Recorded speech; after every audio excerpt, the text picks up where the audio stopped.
So I met Bert at a party in Olympia, and he asked me if I wanted to go upstairs and cuddle.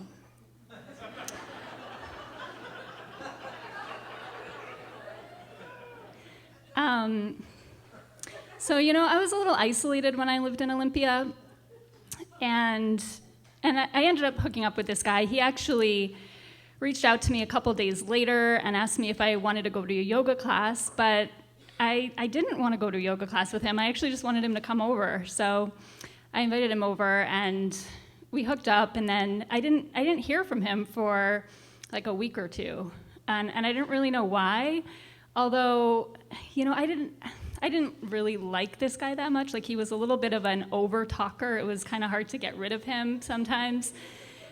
And but I was like wildly attracted to him, and I was 37.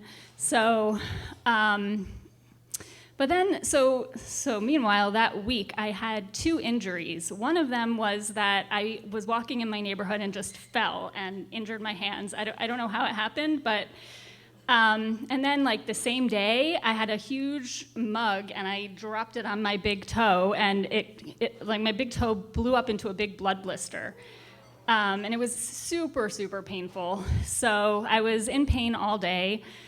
And then my friend, who had actually hosted that party and who this guy Bert lived with, offered to come over and give me some CBD oil for the pain. So my toe hurt so much that I couldn't drive, I couldn't do anything. I've been in excruciating pain all day, so I accepted this offer. I didn't know if the CBD oil would help or not, but I figured maybe it would put me to sleep or something. So I tried it, and then shortly after my friend left, having given me this supposedly CBD-only oil, I started to hallucinate, and I was like lying in bed just trying to fall asleep. And I started to feel really paranoid, and like I was seeing weird visuals, and I was definitely tripping. So I called my friend, and he didn't really know what to tell me, but he put me on the phone with Bert, who was living with him, who had been in the bathtub, and so there I was in this very unfiltered state. I had hooked up with this guy. He hadn't called me or anything, but I was like pining for him. I really wanted to have sex with this guy, and so I told him that, because I was no filter. I just started telling him how I felt, and he offered to come over and have sex with me right then and there, actually. But I was like, I'm tripping right now. Like, I've been in excruciating pain all day. I just didn't think it was a good idea. But the other thing was that I wasn't really sure if I should have sex with this guy, because I looked him up, and he had a history of sexually assaulting people he had been a professional massage therapist for.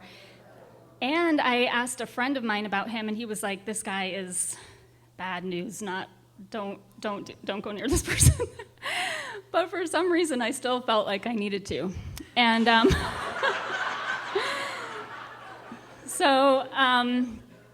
and this blood blister wasn't going away. I went to urgent care, and they gave me oral antibiotics for this blood blister on my toe, and I was like, how could that possibly work or help? But I was just so desperate that I took them anyway, and they didn't do anything, and they gave me one of those big like booties for my foot, and that just made it even harder to walk and hurt my toe even more, but it didn't do anything.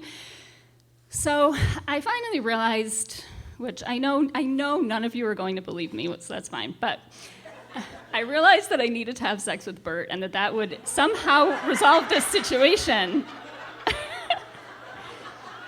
I just knew I had to, and it doesn't make sense. I know there's no logic in that, but it was true, because once I had sex with him, the very next day, my friend drove me to the ER, and they popped a blood blister. That was that, But I still had this injury on my hands because I had fallen, and I was actually writing my book at that time. So, and it was like, then it was hard for me to finish my book, and I was in physical therapy, and then I was in this like fling with this guy Bert, who like wouldn't stop talking. He was anti-Semitic. He thought my butt wasn't big enough. And he would like give me like tips on how to try to make my butt bigger. And he was really into this woman, Laura with the big butt, who who was also Jewish and Israeli, actually. And so anyways, then he ended up having to go across the country. So we were, having a lot of sex, but like not liking each other. And, I was like always trying to figure out how to get him out as quickly as possible of my apartment, but he wouldn't stop talking. So anyway, he went across the country to visit his family, and I was pining for him the whole time, but also like, what am I doing, And then I basically didn't hear from him for weeks, maybe a month or more, and then finally he came back and told me that he was going to start dating Laura with the big butt, but that he would have closure sex with me if I was interested in that. So I accepted that offer. And then, let him go on his way to have a little fling with Laura with the big butt. But right after that, my hands completely healed. I no longer needed to go to physical therapy, and I finished writing my book later that year.